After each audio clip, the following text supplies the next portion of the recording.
The world didn't stop. It held its breath. I felt it before I saw it. Like the air suddenly became careful. The wind froze halfway through a thought. Leaves stopped falling. Clouds stayed exactly where they were. I waited for something to continue.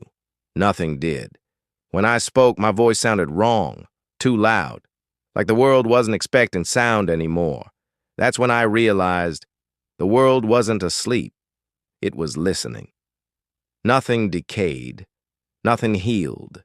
Food stayed warm forever. Blood never dried. Fires burned without sound. I didn't feel hunger. I didn't feel tired. My body remembered how to move, but forgot why.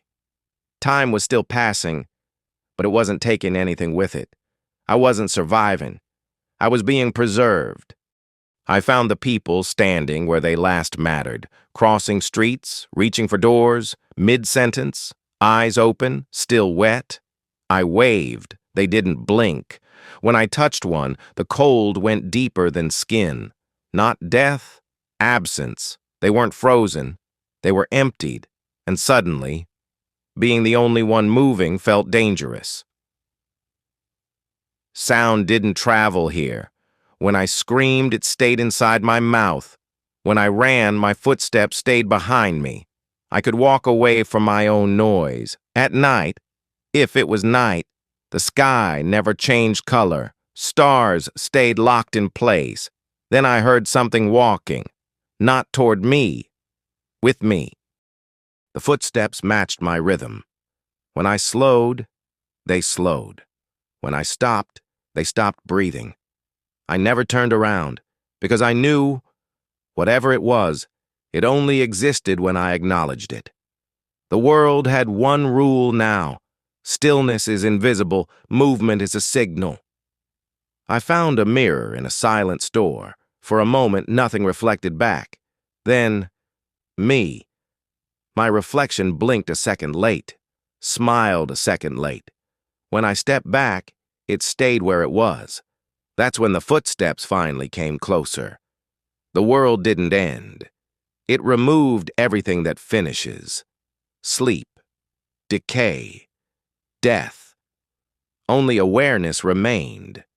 And awareness is replaceable. You're watching this. You felt it too. That pause in the room, that strange quiet around you. Count the sounds you hear right now. If you hear one too many, don't move. The world is very patient. It's waiting to see if you'll stay. After a while, I noticed the world copying me, not perfectly, carefully. Doors waited an extra second before closing.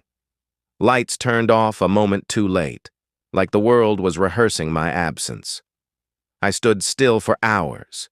Nothing moved. The moment I breathed too loudly, something far away breathed back. That's when I understood. The world doesn't chase you. It practices being you. I learned how to disappear without leaving. If I didn't move, the world forgot I was there. Shadows stopped forming around me. Dust didn't land on my skin. But the moment I shifted my weight, the air tightened. Stillness isn't safety. It's a question. And the world is waiting to see how long you can answer it. I don't remember when I stopped being tired, or when blinking became optional. I only remember the moment the footsteps stopped following me, because they were no longer behind me. They were where I used to be. The mirror doesn't reflect me anymore. It reflects someone practicing my face. The world is calm now, balanced. If you feel a quiet so deep it feels personal, don't panic. It just means the world has decided you are ready to stay.